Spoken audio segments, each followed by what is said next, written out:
Shepard, I'm glad you're here. Good to see you smiling again, so to speak. I'm sleeping much better now. I guess I'm getting used to how quiet your ship is. But I don't want this to get in the way of our mission, Shepard. First, we stop Saren. Then I'll worry about my own problems.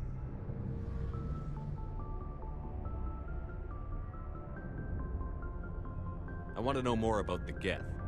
I doubt I can tell you anything you don't already know. It's been almost 3 centuries since they drove my people into exile. All I know is the story of their origins. What they were when we created them, and how they turned on us. Interesting. The Geth were originally created to serve as an automated manual labor force. Initially, their intelligence was as limited as any VI.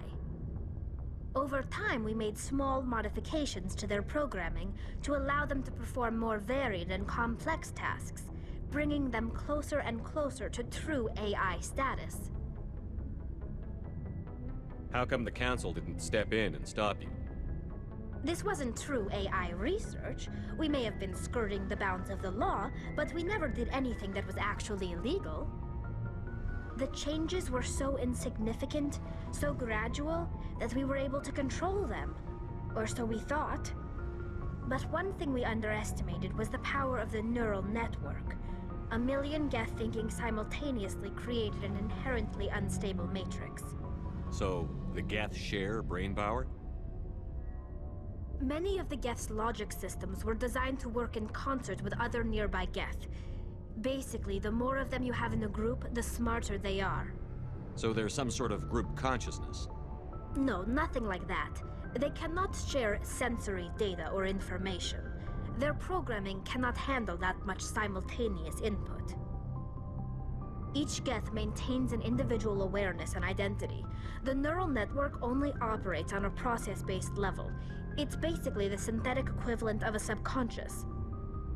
But when they're in close proximity, they can coordinate low-level functional processes, freeing up more capacity for original or independent thought. That doesn't make any sense. I'm probably oversimplifying. The Geth are incredibly advanced and complex creations. All you need to know is that they get smarter when they gather in large numbers. As we built more and more Geth, their effective intelligence became more sophisticated, more abstract. One day, a Geth began to ask its Quarian overseer questions about the nature of its existence. Am I alive? Why am I here? What is my purpose? As you can imagine, this caused a near panic among my people. I don't see what's so bad about those questions. The Geth were created to engage in mundane, repetitive, or dangerous manual labor. That's fine for machines, but it won't satisfy a sentient being for long. The Geth were showing signs of rudimentary self-awareness and independent thought. If the Geth were intelligent, then we were essentially using them as slaves. It was inevitable the newly sentient Geth would rebel against their situation. We knew they would rise up against us, so we acted first. A general order went out across all Quarian-controlled systems to permanently deactivate all Geth. The Geth responded to this order violently. You can't blame them for fighting for their survival. We had no other choice. The Geth were already on the verge of revolution. By acting quickly, we had a chance to end the war before it began. The hope was that most of the Geth would still be little more than machines, incapable of organized resistance. But they had progressed much further than anyone anticipated. The war was long and bloody. Millions upon millions of Quarians died at their hands. In the end, we were forced to flee our own homeworld. We feared the Geth would pursue us, but they never came beyond the Veil. Now we drift through space, exile, searching for a way to reclaim what was once ours. It's hard to feel sorry for you. Your ancestors tried to wipe out another species. We made a mistake when we created the Geth in the first place, but we did not make a mistake when we went to war against them. If we had not acted, they would have wiped us out. They're a synthetic life form. They have no use for organics. None. Why do you think they cut themselves off from the rest of the galaxy? Why do you think they've killed every organic being who's ever tried to contact them? I didn't mean to offend you. I'm sorry. I didn't mean to get so worked up. Most Quarians tend to have pretty strong opinions about the Geth. Tell me about your people. Our lives aren't easy. Resources are scarce, and we are constantly on the move. Everything we do must in some way contribute to the continuation of the migrant fleet. There are 17 million Quarians in the flotilla, and each of us relies on the others for survival. The bonds among my people are strong. Unfortunately, we have had to surrender many of the freedoms and civil liberties other species take for granted. What kind of freedoms? Well, it's illegal for parents to have more than one child. If our population grows too much, it would strain our resources to their breaking point. Of course, we also can't allow our numbers to become too few. If our population is in decline, the rule against single births is temporarily repealed. In extreme cases of population decline, incentives are even offered to encourage multiple births, though the Conclave hasn't had to take such measures in nearly a century. That's your government. The Conclave is our civilian branch of government. Each ship can elect a representative to serve on the Conclave and make decisions that affect the fleet as a whole. On matters that affect an individual ship, however, the captain has the final say. It's a tradition that dates back to the early days, when the fleet was governed by martial law. Fortunately, most captains nowadays are smart enough to have an elected council from their crew to give them advice and guidance. So the ultimate power rests with elected officials. In practice, the Conclave and the respective council for each ship tend to set the rules that govern our daily lives. But in theory, we are still under military jurisdiction. The 5 top-ranking military officials in the fleet serve on the Admiralty Board. These 5 have the power to overrule any decision by the Conclave in case of emergency. To do so requires unanimous agreement among the Admiralty, and they can only do this once. After that, the entire board must resign their posts. It's a safeguard that served us well. In nearly 3 centuries, the Admiralty Board has only overruled the Conclave 4 times. I want to know more about the pilgrimage. When my people reach maturity, we leave our birth ships and seek acceptance with a new crew. It's necessary to maintain genetic diversity among the fleet. But no ship wants to accept someone who will be a burden on them. So, to prove our worth, we embark on a pilgrimage. We set out alone, leaving the flotilla and our families behind us. We only return once we have found something of value we can bring back to the fleet. This is presented as a gift to the captain of the respective ship we wish to join. If the gift is accepted, we are welcomed into the crew. Can a captain choose to reject the gift? That doesn't happen often. Most captains are eager to increase the size of their crew. It increases their own standing in our society. Even when the gift is not particularly valuable, the captain usually accepts it out of a sense of tradition. However, there is a stigma to presenting a substandard gift. It's not the best way to make a good impression on a new community. Most pilgrims don't return until they find something worthwhile. I can't believe they just send you off alone. It's not like they just cast us out. Before we leave, we are given lessons in how to survive outside the flotilla, and given gifts to help us on our journey. We also receive implants to fight off sickness and disease. Generations of living in an isolated and highly controlled environment have left our immune systems weaker than most. By the time we leave the fleet, we are well equipped for the pilgrimage. This is a rite of passage for all Quarians. If it were dangerous, our numbers would suffer. Virtually every pilgrimage ends with a triumphant return and the ritual presentation of the gift to one of the fleet's captains.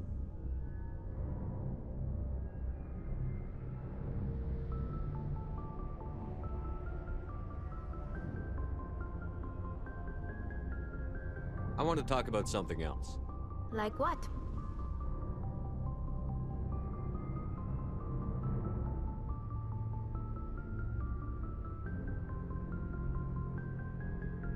I should go.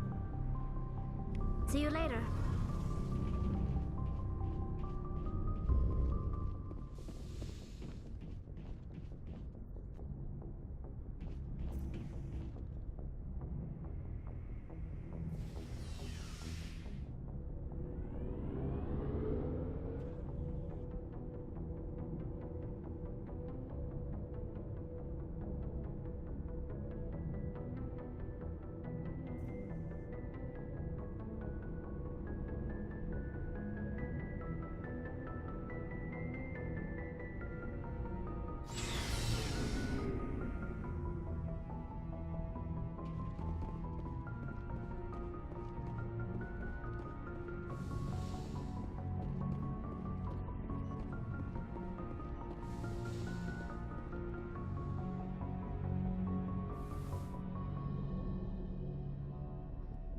I get the feeling you want to ask me something, Commander.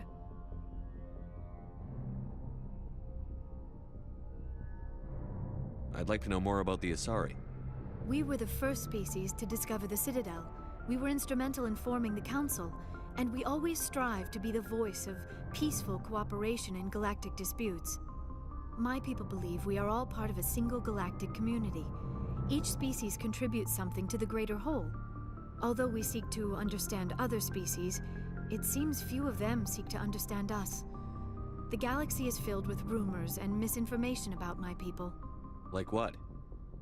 Most of the inaccuracies are centered around our mating rituals. My species is monogendered. Male and female have no real meaning for us. We still require a partner to reproduce. This second parent, however, may be of any species and any gender. I don't understand. Your species can mate with anyone? Mating is not quite the proper term, not as you understand it. Physical contact may or may not be involved, but it is not an essential element of the union. The true connection is mental. Our physiology allows us to meld with other beings. We can touch the very depths of their minds. We explore the genetic memory of their species. We share the most basic elements of their individual and racial identities. We then pass these traits on to our daughters. It is how we learn to grow as a species and how we develop a greater understanding of other races. What happens to your partner after the union? Every relationship is different. Some unions are a single encounter with both parents parting ways afterwards. Others can be more long-term. Sometimes an Asari and her partner will stay together for many decades. Do you know who Matriarch Benezia chose as her partner? She rarely spoke of her partner. Though I know my father, if you want to use that term, was another Asari. I thought you always needed another species to serve as one of the parents. Think about it, Shepard. If we were not able to mate with our own species, we would have died out long before we ever mastered spaceflight and left our homeworld. Union with our own kind is no longer common, not for the purposes of reproduction. Most Asari believe it weakens our species. Asari daughters inherit racial traits from the father species. If both parents are Asari, then nothing has been gained, or so conventional wisdom would hold. I am what is sometimes called a pureblood. Though no Asari would ever be cruel enough to say the word to my face, it is a great insult among my people. It is possible Benezia's partner was embarrassed by their union. She may have been too ashamed to publicly acknowledge me as her offspring. Maybe she wanted to meet you, but couldn't. Something could have happened to her. Maybe she passed away. You might be right. I hope you are. But I have no way to know for sure. Benezia never spoke of her partner. Whatever happened, it caused her too much pain to dwell on it. She raised me by herself, though that is not uncommon. Many Asari raise their children alone, particularly if the father species is short-lived. Often the partner will pass on long before the child reaches maturity. Do you know why Benezia joined up with Saren? Benezia was swept up in events beyond her control and lost herself. She fell under the spell of indoctrination and became part of the very thing she wanted to stop. But I will remember and honor how she lived, not how she died. My mother was strong, kind, and beautiful, and now she is gone. Are you going to be okay? You are kind to ask, Shepard. I do miss her. and I grieve for what happened to her. But I will not let my grief interfere with what we are trying to accomplish. I should go. Goodbye, Shepard.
Commander, I'm reading a signal. Must be our Solarian infiltration tube. Check out those defense towers. Drop the Mako. We'll go in hot and take them out. I'll get you in underneath their radar, Commander.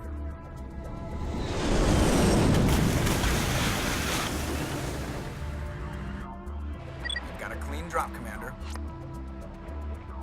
Stay out of range and continue evasive maneuvers until I bring those AA towers down.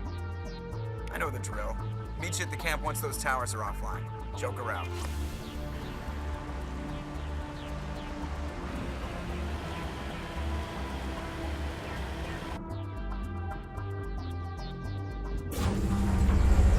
That's the last one. We should be able to reach the Solarian camp.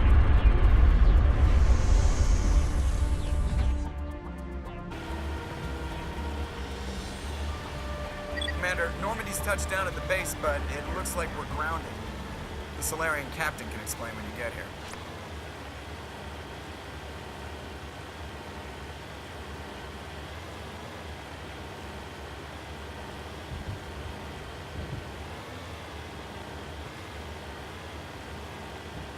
There's the Solarian camp.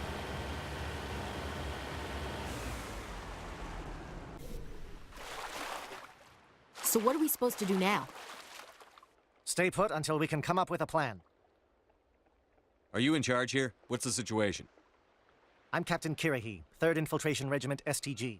You and your crew have just landed in the middle of a hot zone. Every AA gun within 10 miles has been alerted to your presence. What are we supposed to do in the meantime? We stay put until the Council sends the reinforcements we requested.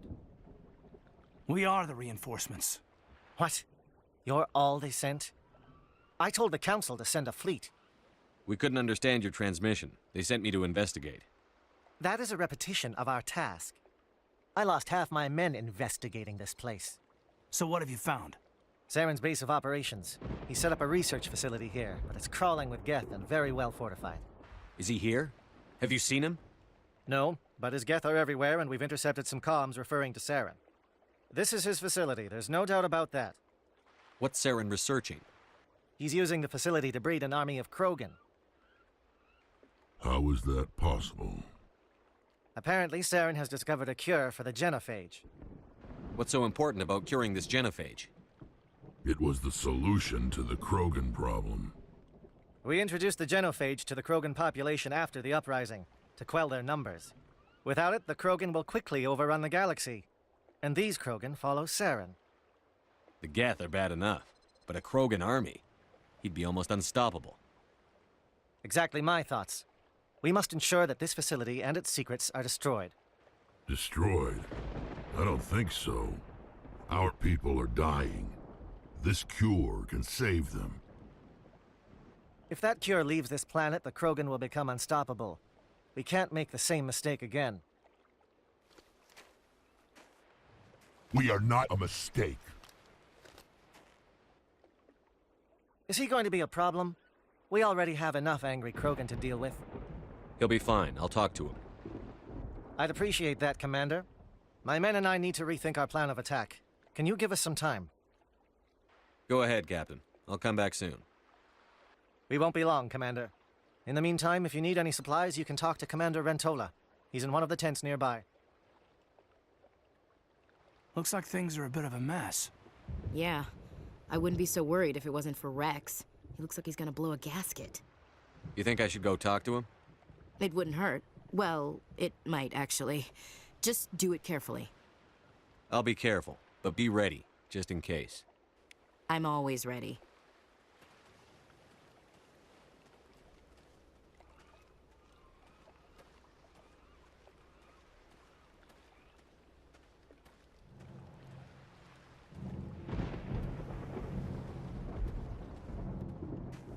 This isn't right, Shepard.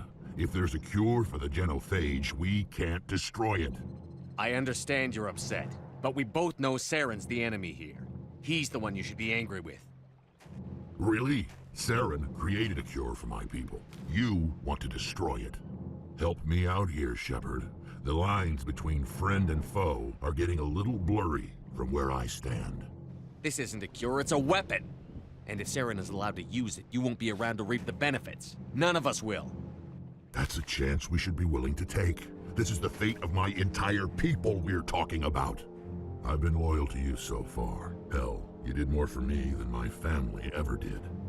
But if I'm going to keep following you, I need to know we're doing it for the right reasons. Rex, these Krogan are not your people. They're slaves of Saren. Tools. Is that what you want for them? No, we were tools for the Council once. To thank us for wiping out the Rachni, they neutered us all. I doubt Saren will be as generous. All right, Shepard. You've made your point. I don't like this, but I trust you enough to follow your lead. Just one thing. When we find Saren, I want his head.